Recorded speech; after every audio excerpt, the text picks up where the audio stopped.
anyhow, guys, the one B is a Nigerian I'm gonna end up with. And she was like, Chidera, pull your brakes. No.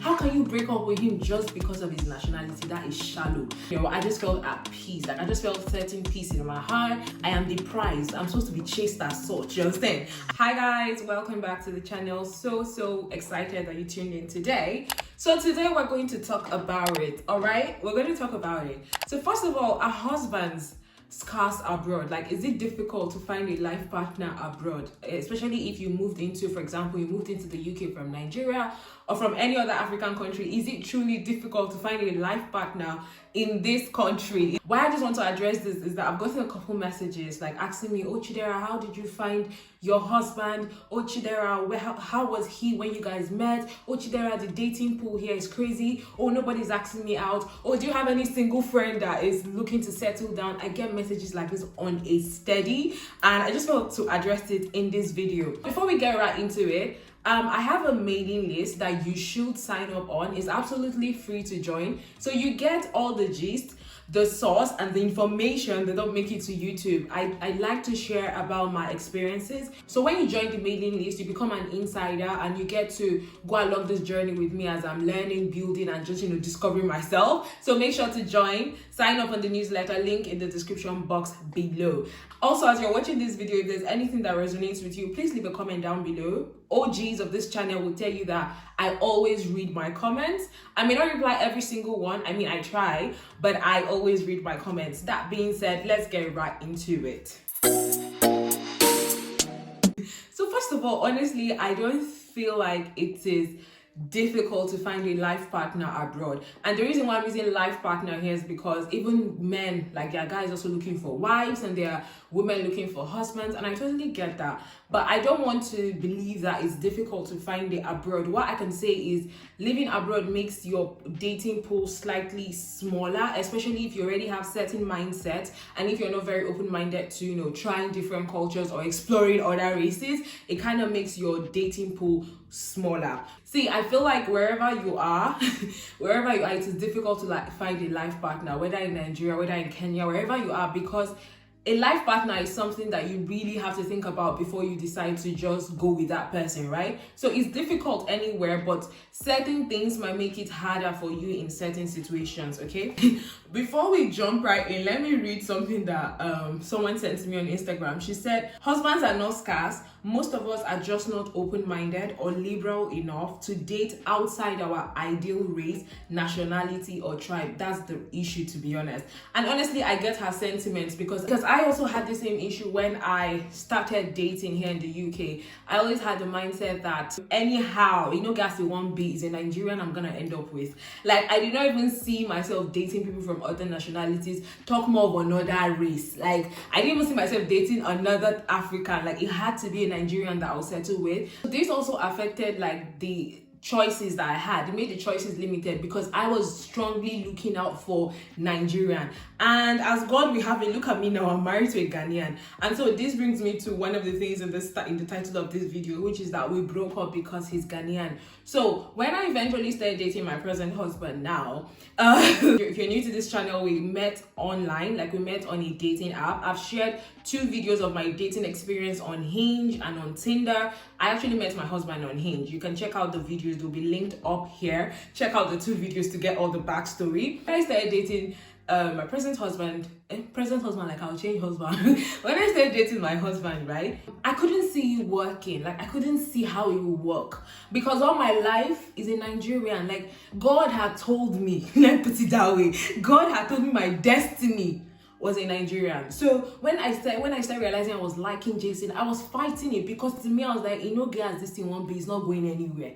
I cannot marry a Ghanaian. I can't. It has to be an Igbo man from the East. Now, why I'm trying to share this is that you don't realize that you have certain mindsets that can actually be very limiting because you have your idea of who your perfect spouse is, how they should be, where they should be from, and that is you creating ideas in your mind. A lot of times it's not really that God has told us that this is how the person will be. It's more like we've created this mindset and we are just agreeing that this is God's will for us, when honestly it's you that has created all these ideas in your head. So fast forward, after a couple weeks, I think the first 8 weeks, so going to the second month of dating him, I literally had to tell him, I was like, see, it can't work. This cannot work. We have to end it. And one of the reasons why I was ending was because I was catching feelings.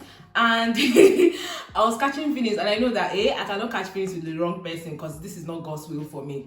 So I told him, we have to break up. You're Ghanaian. I don't see myself being in Ghana. I don't see myself not being in Nigeria. Like, God's plan for my career, my life, my destiny, I can see Nigeria in the picture 24/7. And I was like, we had a whole conversation, and I told him, see, this is not going to work. We broke up, and that was hard, right? One interesting thing that I want to share is we only broke up for a few hours, and anytime I tell this story to Jason, he's like, so does that count as breakup? Actually, it counts, because the only reason why I actually went down that path was because he's Ghanaian, no other reason. Like, I wasn't even looking at, does his values align with my values? Do I see myself building with him? Like, I didn't look at any of those things. So as far as I'm concerned, he's not Ghanaian, he's not Nigerian, that's all. So we broke up, and then I remember after I had done that, I started feeling so bad. I started feeling sad. I started crying. And I was just feeling overwhelmed, like, am I doing the right thing? What have I done? Kini. And then something really interesting happened. So there's this girl that I follow on Twitter. Like, we don't talk. I don't even talk to her, but I know that I do see her post on the feed, like things she talks about. And then I just felt the nudging to send her a DM about what I just did. Like, like to ask her if I can talk to her. It's about relationship issues. And I don't know why I did that, but I just went to her DM. I'm like, hey, I don't know, I just felt like reaching out to you. Is it possible we could have a call? And then she gave me a number, and then I called her. I narrated the whole story, how I met Jason, how he's Ghanaian, and how I broke up with him because he's Ghanaian.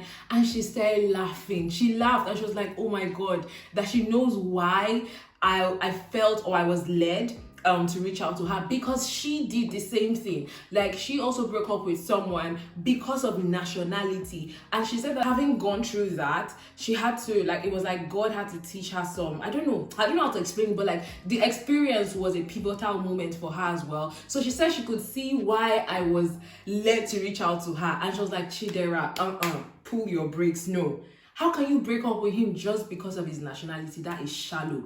And I was not telling her that I have plans in Nigeria. I want to do politics. I want to do this. I want to do that. And she's like, why am I limiting God to a certain geographical region? That can't I be married to another person and still have impact in Nigeria? Like, why am I feeling that I must be married to a Nigerian in order for me to fulfill that part of my life? And we had like a long conversation, and the more I discussed it, the more I realized I'm being really, really shallow, and this could actually work if I am open-minded to it. So we ended up after the discussion, we prayed, and then I just felt at peace. Like, I just felt certain peace in my heart. And then my guy had been calling me all along, right? Like, to be like, babe, are you really serious about this breakup thing? So we finally had the conversation, and then we were both like, nah, we're not breaking up. He was also going through emotions as well during that time frame when I was like, we're broken up. And then something that made me really like even fall for Jason the more in that moment was that he was very vulnerable. I had never been with someone who, a guy who is like open with their emotions, like very vulnerable and very self-aware of how he's feeling. And he was just so vulnerable. When I was like, oh my God, like which kind person did this? And that actually melted my heart more. And we resumed our relationship, and here we are now, we are married. Now, I have shared these things just to bring up a couple of things that I have noticed. First of all, if you're living in the UK or if you're living abroad, the very first thing you need to have is an open mind. You don't realize how like your mindsets and your ideologies can actually hinder certain things from happening. So I feel like the first thing you have to work on is your mindset, right? Like, you need to be open to dating other nationalities and maybe even dating other races. It's something that you actually have to work on if you have strong beliefs of who your ideal person is. The second thing I want to say here is, when you are in Rome, you behave like the Romans. Now, everybody has their perceptions to online dating. I also had that perception. I'm like, if I'm on the dating app, it's like I'm desperate. Is a man not supposed to walk up to me? I am the prize. I'm supposed to be chased as such. You understand? I can't be on the dating app. But then after staying in the UK for a while, I realized, if I want to be chiked, I have to be on the app. And then I go on the app, and that's where I met my husband. Now, I know that the dating apps are the ghetto. Like, it's actually difficult to find the right people there. But my point is, you might just want to be open to trying out dating apps. Now, I'm not saying it's a foolproof method that you're going to find someone. My point is, you have to actually do what people do here to find people. Like, you have to do what people do here to find life partners. So you might want to try out dating apps. Another thing I want to say here that is also really important is, in the UK, it's easy to become very isolated and just living on your own independent lifestyle, everything you. You have to make conscious effort to build your social networks, okay? So beyond church, do you have friends that you hang out with? Do you have maybe groups that you're a part of? Like, you have to increase your social circle, if that makes sense. So that, see, if you want to be seen, you have to be in places where you can be seen. It's that simple, right? But it's not always the easiest thing to do. I, for one, know that during my time, like when I was in the UK dating, I did not have the opportunity to expand my circle. The major reason for that is that I stayed in the UK during the lockdown 2019, 2020. So I did not have any time to expand any circle. That was even more reason. That was even one of the major things that pushed me onto the dating app. But now it's not necessarily just the dating apps, because movements are allowed in the UK now. So my point is, try to go out, try to expand your circle, join networks, join communities, like meet people. You need to increase the opportunities for you to meet people, if that makes sense. I want to clarify here, I'm not saying that you should go out there and be desperate and be looking for who will marry you or who you marry. No, my point is just honestly live life to the fullest here. Just ensure you're enjoying each moment and like you're building your social network, because that actually helps with connecting people and helping you find like a life partner, if that makes sense. Another thing I want to say here is regarding having standards. I've gotten this message a couple of times like, oh Chidera, this, do you think my standards are too high?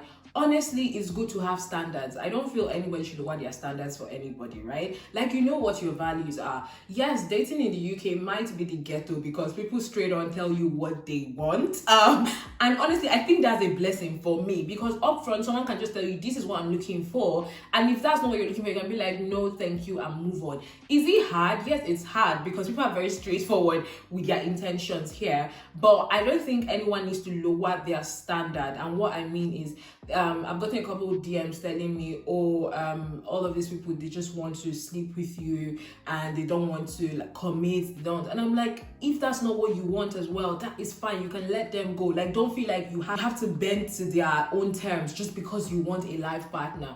Honestly, like, that's what we don't want, right? Like, we don't want desperation. Another thing I want to say is, when I started dating Jason, or when I started liking him, like, I did not have marriage in mind within the first year. I knew that long term I would want to get married, but like, I wasn't seeing Jason as the person I can marry within a year. Do you get my point? Why I'm sharing this is so you realize that sometimes instead of just dating people for the sake of marriage, it's actually good that you like try to just date them to know them for a while. Of course, you know that the end goal is marriage, but like, that's not your driving force, if that makes sense.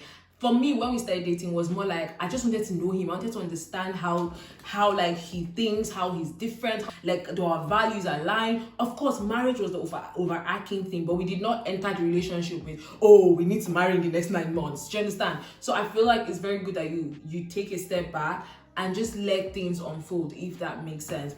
Another important thing that I want to share here is, I'm a Christian and my faith is important to me. So one of the things that I would advise is just like taking time out with God. Now, one of the things that I did before Jason came into my life was a 2 months retreat. Now, I did not stand up and just say, oh, for 2 months I want to be with God. No, I felt a nudging to just shut the world out. And that was the time that I took a 1 month break off social media. And what I was doing in that time was just spending time with God. Like, I was just like studying, I was just worshiping on a daily and just like fasting on days that I could, and I could just feel myself getting closer to God. And in that time, one of the things that I learned seriously in that time was vulnerability. How like God had to teach me how like being vulnerable and being feminine is okay. Like, expressing my emotions, being that soft girl, because all my life I've always been a hard girl. I'm the first child in my family, so I've always been saddled with responsibilities. Like,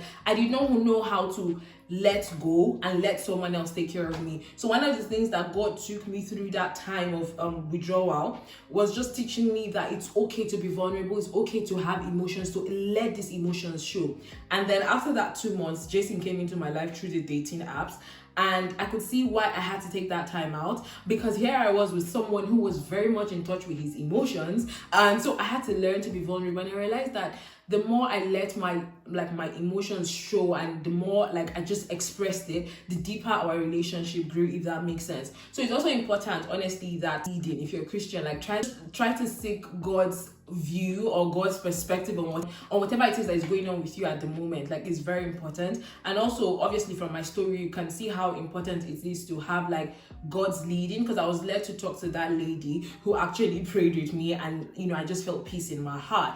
And also, apart from her, after that conversation, I still had the same conversation with another friend about him being Ghanaian and how like I don't think it's going to work. And she had to talk to me. We spoke that night, like we had deep conversations, and I just realized I was being really, really shallow. Like, in the grand scheme of things, on the top 10 things that make marriages work, nationality is not it. Like, it's not, I don't think it's one of the top 10 things. See people say, oh, what are the major causes of divorce? You don't see nationality. You see things like finance, you see things like, different issues, but like nationality is very small. So I hope this video helps. Let me know if you can relate to any of the things that I have shared. It's really good that you share your experience in the comments, because it might help someone realize that they are not alone, and you might see someone who has had the same experience with you. It just encourages every other person. So make sure to leave a comment down below. Let me know what you think. I hope this video helps, and honestly, if you're in the season where you're trusting God for a life partner, I pray that you find a life partner, and I pray that you find someone who you're able to build with and grow with. And yeah, until next time, thank you so much for watching, guys. Bye bye.